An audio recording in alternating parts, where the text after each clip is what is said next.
Hello again, welcome. Michael Pizzola here. And as promised, this is the third in a series of just little tiny videos.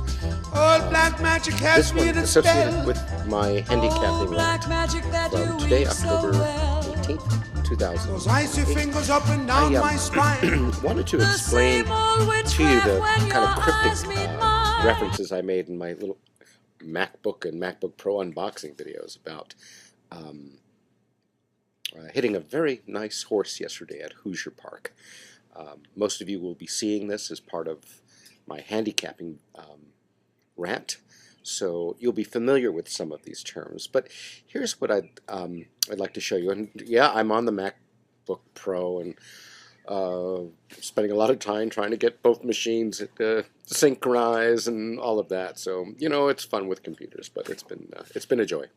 So here's my Vista running, and I'm going to open up Blackmagic Ultimate Handicapper.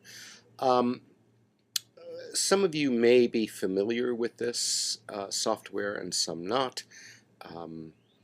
But there's a really neat feature in it where you can find just about any kind of race you want in North America.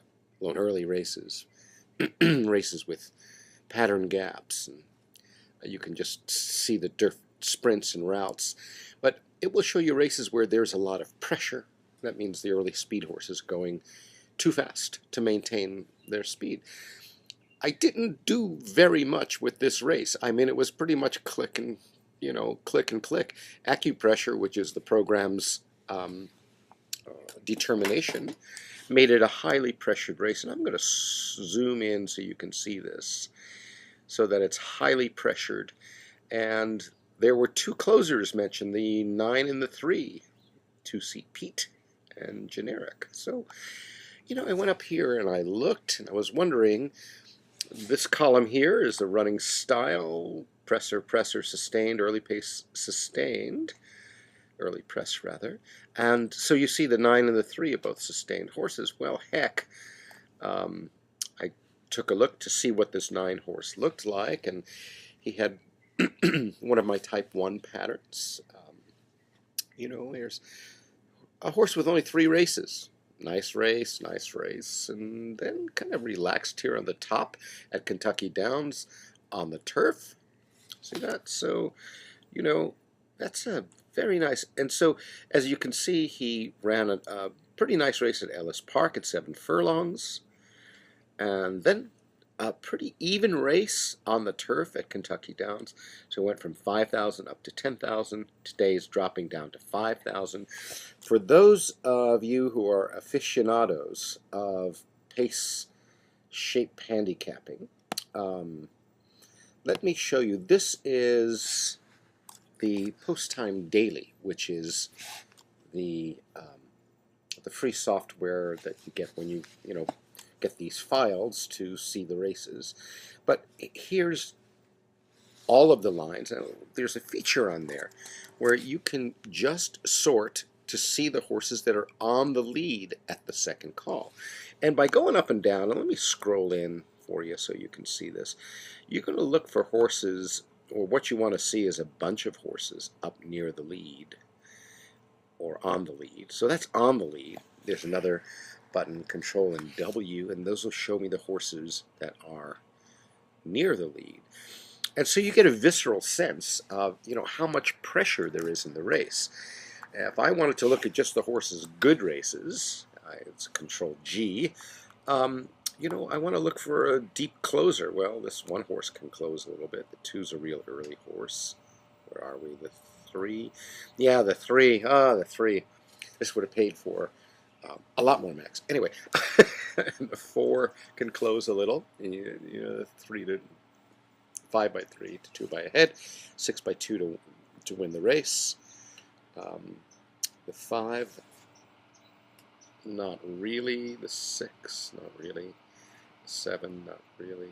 The 8, not really. Look at this 9 horse. That's a closer. 6.5 lengths at the second call to 3 1/4. 7.5 to 2.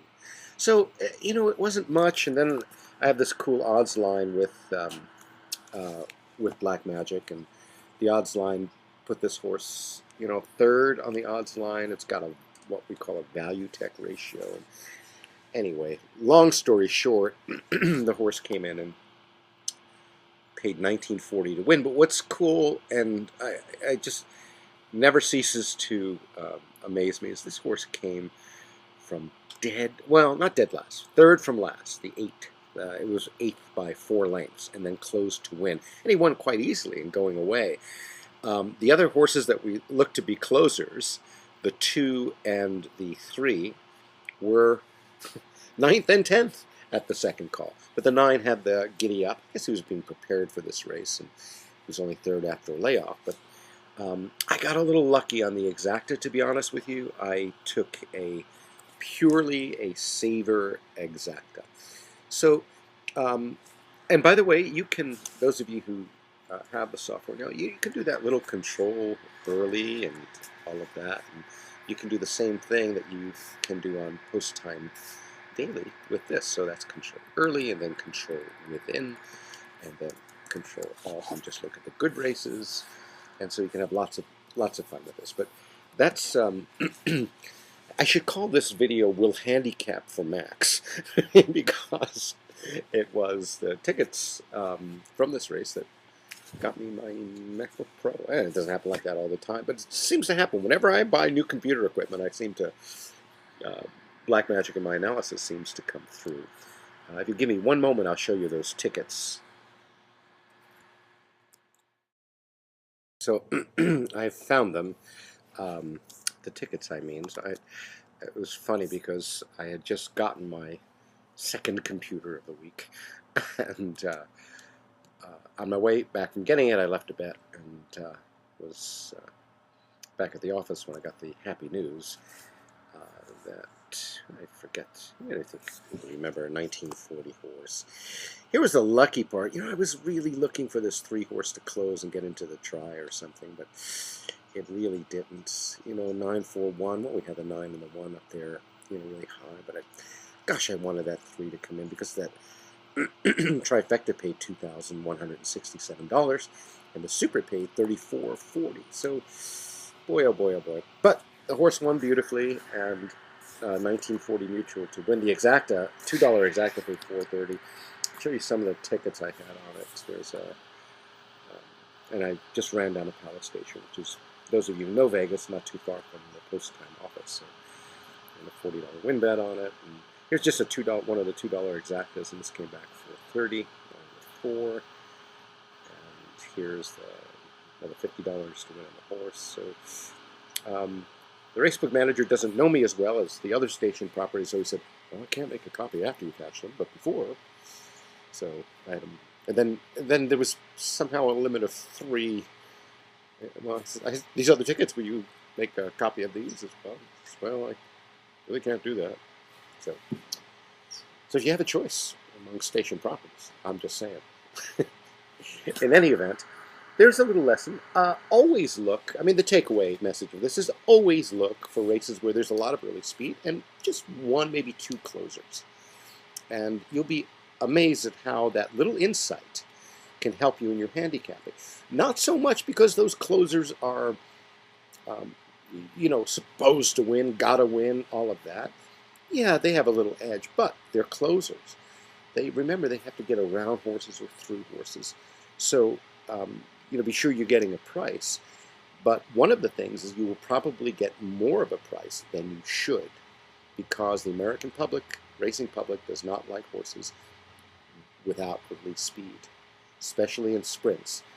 And if you notice, that's what I love. Sprints. This was a 5.5 furlong race yesterday at Hoosier. In any event, thanks for listening. Thanks for coming along my little journey this week. And I'll see you soon on another rant. And until then, this is Michael Pizzola saying, let the bet make you.